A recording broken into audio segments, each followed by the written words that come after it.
Chapter 4, Synopsis. Once you've written a one-sentence summary of your novel and conducted some research into your world building, then you can expand that to a full paragraph. The sentences should have the basic plot, the setting, the time period, the character. Exercise: expand your one sentence into 3 sentences. 1 to set up the daily life and character, 1 to introduce the conflict, and 1 to identify the stakes. Once you've got those 3, you can mix them up so they flow better. I'd seen a meme about a reader being tired of books where the chosen one was always an angsty teenager who saved the world. I decided my main character would be a grandmother with attitude. She must be someone with power, with strength. Therefore, I made her a seer, someone with a magical power. This fit in perfectly with my series, where each main character who held the druid's brooch was granted some magical power. I needed to take my seer and give her some conflicts. The first is, of course, the prophecy itself. When she foresees disaster for her home, she isn't believed. It's a trope, but a common one thanks to our addiction to Greek myths. The most logical person not to believe her is the chief. My character is a rare thing, a woman of some power in medieval Europe. She's not used to being dismissed, or her counsel being ignored. Her reaction to being disbelieved is to leave. However, she's still concerned about the people in her home, a place she's lived all her life. So, she does leave, but she goes on a quest to find a solution. But wait, I needed a disaster for her to foresee. A war? An invasion? Let's go with invasion for now. There might be Vikings nearby in the 12th century, right? I'll do some research after I get the bones set up. Let's add an external conflict. It's the dead of winter in the north of Ireland. No one of advanced age is going to have an easy time traveling in the ice and snow. A seer near retirement in 12th century Ireland foresees an invasion. She must embark on a quest to find her heir before the invaders arrive, but no one believes her prophecy. Without the support of her chief, she goes off on her own in the dead of winter. That one paragraph should now grow to 3 paragraphs with main characters and plot line. A few side characters and maybe even a hint at subplots. Your basic outline should include a minimum of these. Story setup: a character's typical life before stuff hits the fan. Several strong obstacles. You can use a 3-act structure, each worse than the last, bonus points if the character's own poor decisions make each one worse. Ending of novel, resolution of the character's quest. You can create this from the climax and work your way into the smaller details. What big event catalyzes the character into action now? What is the midpoint of the story, the point of no return, or a point where the character has an epiphany? What is the lowest point, the place where your character has to dig into their soul to risk everything? What is the climax, the final face-off where the character fights their opposition? Alternatively, you can create this from the smaller details and work your way up. What is your main character's normal life before the catalyst? Example: life in the Shire is sweet. What incident, catalyst, shakes them out of their normal life? Example: Gandalf arrives to take Frodo on a quest. What is your main character's main goal? What are their mini goals, the things they must achieve to get to this goal? Example: they must get to the prancing pony, they must escape the ring wraiths, they must make it to Rivendell. What is in the way of each of these mini goals? Example: the ring calls to the ring wraiths. Gandalf doesn't meet them. From the mini goals, what are some major highs or lows? Which can be intensified for higher drama/conflict? Example: when Frodo wakes in Rivendell, he sees all his friends and Bilbo as well. What is your character's all-is-lost moment, the time when everything seems the darkest? Example: the Battle of Helm's Deep, just before Gandalf arrives.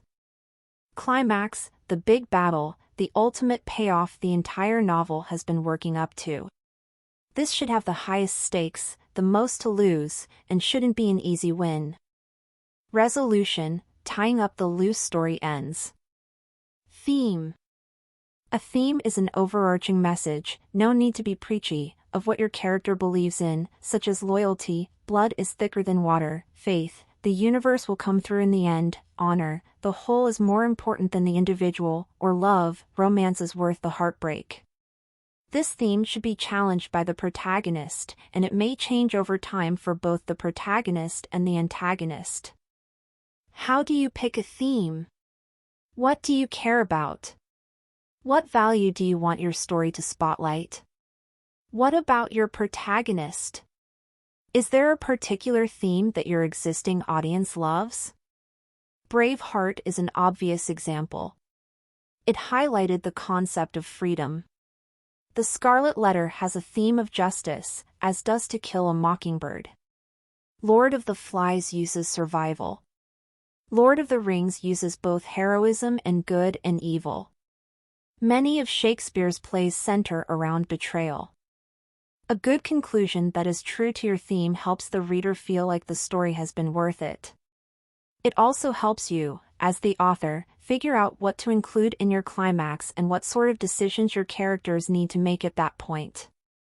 The climax represents the big decision for your character, a make-it-or-break-it moment. This may result in a change in beliefs or values. Subplots and secondary characters. Now, it's time to add in some subplots and secondary characters. Mine is a historical fantasy series, and there are fae involved, so let's bring one into the plotline. Also, let's give her some responsibility. An orphan. Everyone loves orphans. How is her quest going to save the world? I don't know yet. So, let's shift to a subplot. Orla has this magical brooch, and she knows she needs to pass it on to a family member. That's the rule. Therefore, she goes to find her heir. I can't make that easy, so her children are all dead, and she's barely met her grandchildren, as they moved away. Did I mention Vikings before? My research shows they did live nearby but weren't very much into raiding at that point. More of a settlement than an invading force. However, a Norman army did invade. I can use that. A seer near retirement in 12th century Ireland delivers a prophecy of invasion to her chief. However, he doesn't believe her, and she leaves in a huff of temper. A fae associate tells her she must find an heir, as her time is coming near. In the dead of winter, she takes her ward and embarks on a quest to find her grandchildren, as her children have died. On the way, she runs afoul Vikings, an enemy Norman camp, and an insane fae lord. When she finally defeats those who oppose her, and just as her dire prophecy comes true, she finds her heir and delivers her destiny. Exercise: expand your 3 sentences into 3 paragraphs. The first paragraph should introduce the character, setting, and basic conflict. It can add a supporting character or 2 and mention the stakes. The second paragraph should include complications in the original conflict, actions which make things worse, and the character's intended solution to this problem. The third paragraph will describe the resolution of the character's quest. Now that I've got a 3-paragraph synopsis, barely, I expand each paragraph into fuller paragraphs. I add more subplots, more characters to help the main character on her quest. Does she have a love interest? Not really. Not every book needs one. And I want to make her kick-ass and sarcastic, not doe-eyed and falling in love. But I might add an old campaigner who's an old friend and good in a fight. I've got one fae as a friend and another as foe. I can have fun entwining their stories and motivations into hers. I add other characters and barriers to make her life even more difficult. Each of the main characters get at least a few paragraphs of physical description, personality traits, pet phrases, and family relations. Even the secondary characters get a few details. This way, when they show up again, I don't have to remember if I made them blonde or brunette. In the end, this is what I end up with for my synopsis, roughly 1,500 words. Orla must give the chief a prophecy, but all she sees is war, death and destruction in the coming years. The bishop, Malachi III, is fearful of her and resents her power with the chief, urging him to banish her. She uses theatrics for her prophecies, but she doesn't need to, as it's a native magic through a magic brooch. She doesn't wish to be punished for her gloomy forecasts, so she couches them in ambiguous terms. Luckily, the chief doesn't call on her often, as he is more concerned with building additions to the new nearby Augustinian monastery, Aranac, urged by his bishop. She has developed a prejudice against the bishop but can do nothing about his influence. Declan was working for a local farmer, but 2 years of disastrous crops forced the farmer to let him go. He practically starves trying to beg and steals to survive. He heard about some soldiers passing through, but they were actually Ostmen, having settled in Strangford Loch, Strangfjord. Declan took cleaning work as he had no other options but tried in little ways to sabotage his employers. He was skilled at singing, but the Ostmen didn't appreciate his songs. He meets another servant, Helavi, and they develop a relationship. One of the Ostmen, blacksmith, like Hel-Levi and wants her to be his. She refuses, and he's abusive. Declan vows to protect her. She loves his singing. Orla has no close friends, but cares for a young orphan girl, Clodagh, to whom she is attempting to teach the art of prophecy. Orla's 3 sons were killed years ago, but she starts having dreams about her grandson. She is on an errand for the chief and has an encounter with Adna, a blind wise man living inside a yew tree, who reminds her she must bequeath her magical druid's brooch to someone of her bloodline. Declan went off years ago to follow the soldiers, making his living from their cast-offs. One of Declan's sabotage efforts is discovered by his rival. He was mixing in some ash to the blacksmith's mix, in order that the swords break more easily. The blacksmith attacks him, and he defends himself. He is almost killed, but he injures the blacksmith. He has no money for wergeld, and no family to pay it for him. He is almost sentenced to death, but his skilled tongue argues him out of it and into banishment instead.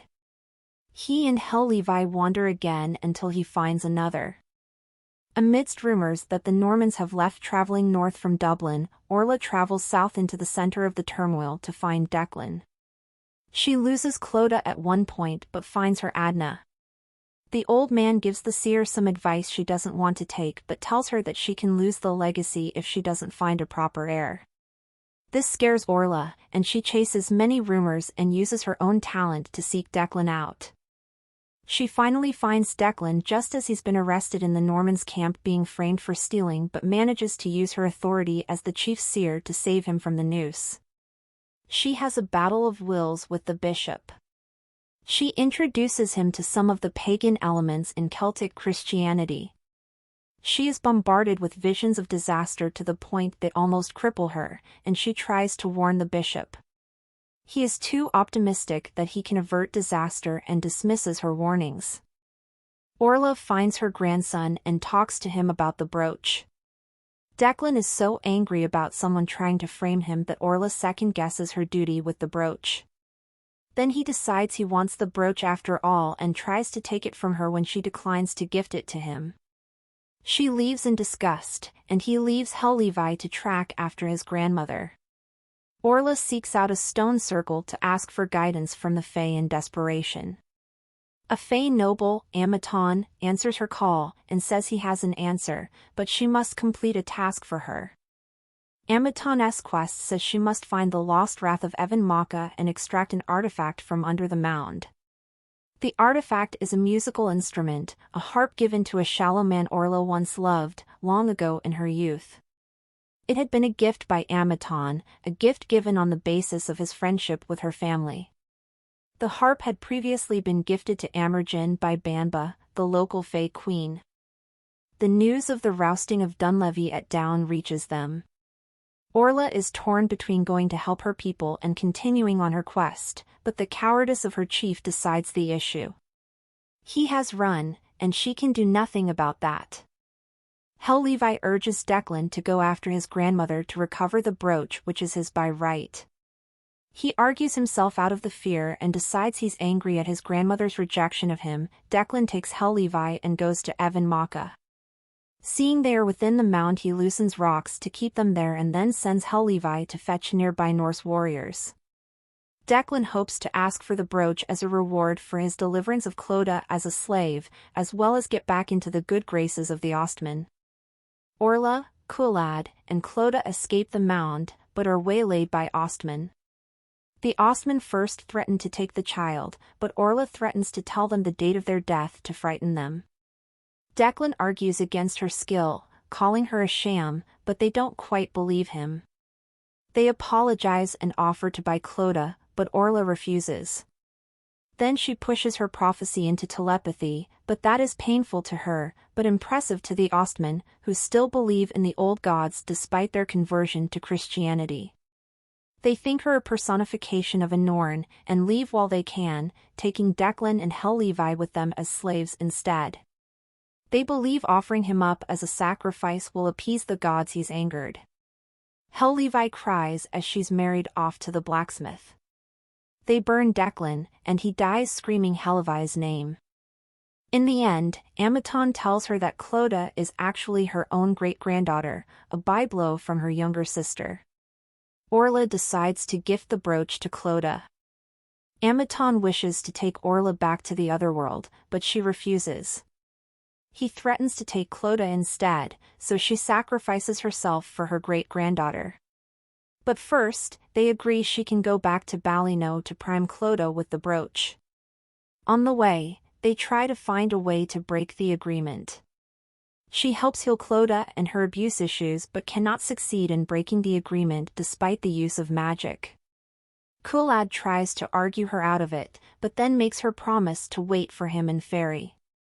She travels to the otherworld and sees her new home in the Feyland. Plot and subplots. How do you add plots and subplots, you ask? I am so glad you asked. There are lots of ways to get ideas, but here are some basics. You can get inspiration from other stories, real life, or your imagination running wild. Mix those other story elements with new ones and you've got a brand new plot. Plot. Someone goes on a journey, boy off in search of adventure. A stranger arrives, gunman in an Old West town. Something goes wrong, asteroid coming for Earth. Headline, real or parody? Search for a MacGuffin, intrinsic object, Holy Grail, One Ring. Character. Coming of age, most young adult novels. Marriage/death/birth. Fish out of water, My Fair Lady. What if? Change of historical fact/person, Jesus never lived, or Hitler won. New technology/magic, The Saint, Cold Fusion. Disaster response, Independence Day. More considerations. You shouldn't start your scene list, more about that next, until you know your hero, world, and hook, also explained later. Where the book begins, what the inciting incident is, what the main conflict is, what the climax is, and how it ends. If you can aim for at least planning these major points, you're much more likely to hit all the places/beats/emotions/scenes you want to because you know where you're going. Start at the inciting incident. Figure out what happens that changes this person's life and sets them on the path that will lead to your climax and ending. From there, you can work backwards to the beginning. Oh, side note, it is perfectly fine to write the first scene and completely change it when you're done with your book. In fact, that's how it normally works for me.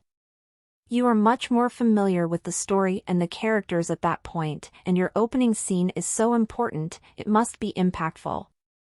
The beginning should usually be a short time before the inciting incident, should show us your main character at a level of action that brings the reader into the story, and reveals something of their strengths and weakness.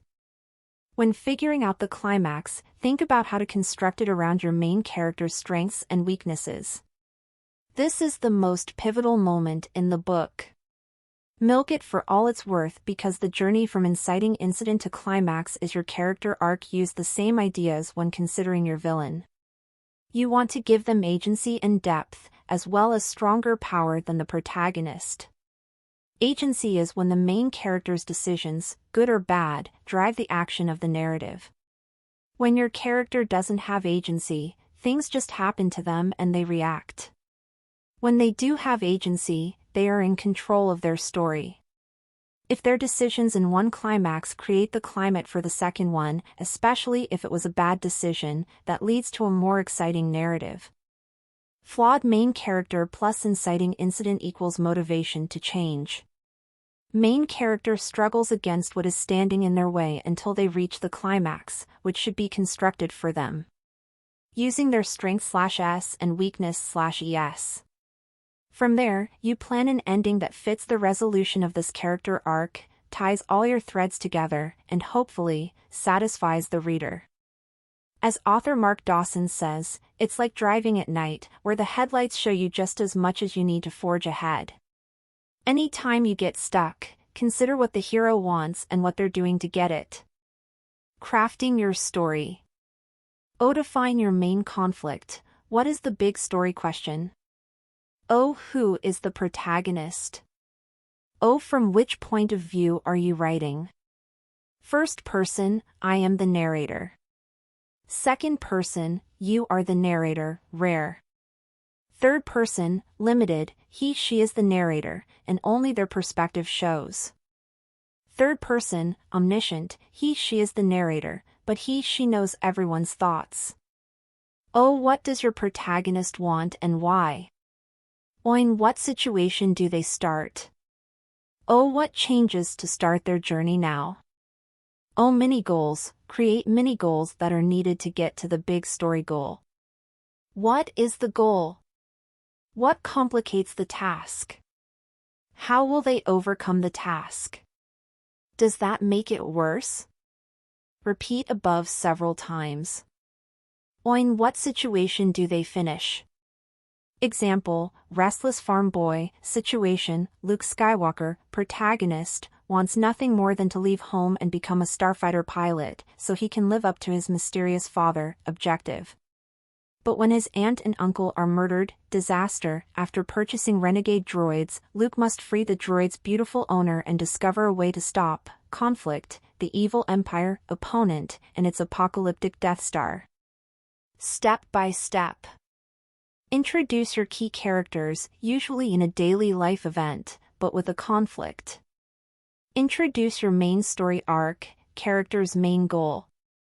Introduce subplots adding to or supplementing your main story arc. Throw crap at your main character as they moves toward their goal. Bonus points for making things more difficult with the main character's poor decisions. Make things worse, and worse again, before they can be better. One of the best pieces of advice I ever read about creating conflict is to ask yourself, what's the worst thing that could happen to my character right now? Find something that answers this question and fits within your world, and you have created tense, interesting, high-conflict scenes that drive the plot. Make sure the win is due to the main character's agency, ability to act. It takes a true master to make a hand of God ending work, and most of us aren't Stephen King writing The Stand. Don't try this at home, kids. If you're stuck for ideas, some inspiration sources include favorite quotes, themes or issues dear to your heart, or a new take at an existing book theme, such as Wicked does, on The Wizard of Oz. Write down your ideas when you get them. I come up with my best thoughts for plots, characters, subplots, or scenes just as I'm drifting off to sleep. Keep a pad and paper or your phone to make notes, so you don't forget in the morning. Spoiler alert, you will. I dictate emails to myself when I get ideas while driving. The biggest lie we can tell ourselves is that we'll remember it later. What happens if you have too many ideas? Choose the one which inspires you the most right now. Go with your hottest passion at the moment and commit to it. Write the others down in a file. I keep a spreadsheet to use later if you want. I find it very difficult, personally, to work on more than one project at a time as a first draft.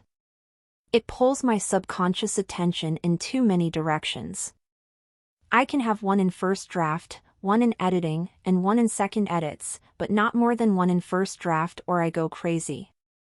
I actually descend into this personal hell for the first draft of this book, since I wasn't quite finished with the first draft before November 1st, and wanted to start a novel for NaNoWriMo, National Novel Writing Month.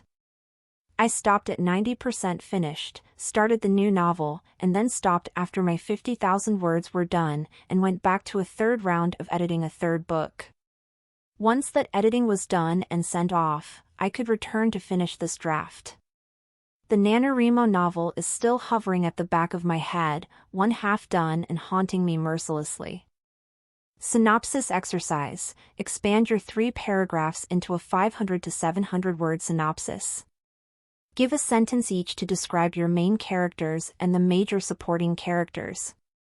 The full synopsis should include subplots, side characters, motivations, goals, barriers, and 3 strong climaxes, each one bigger than the last. These end in the third and final climax scene and the denouement. Sometimes I go crazy and end up with a 3,000-word synopsis, but that was a special case for a book with 6 points of view. At this point, I have to take a break. My head is swimming with possibilities, and the scenes are already forming in my head. No! Not yet! Back, you fools! You're not in queue yet. I need my characters first.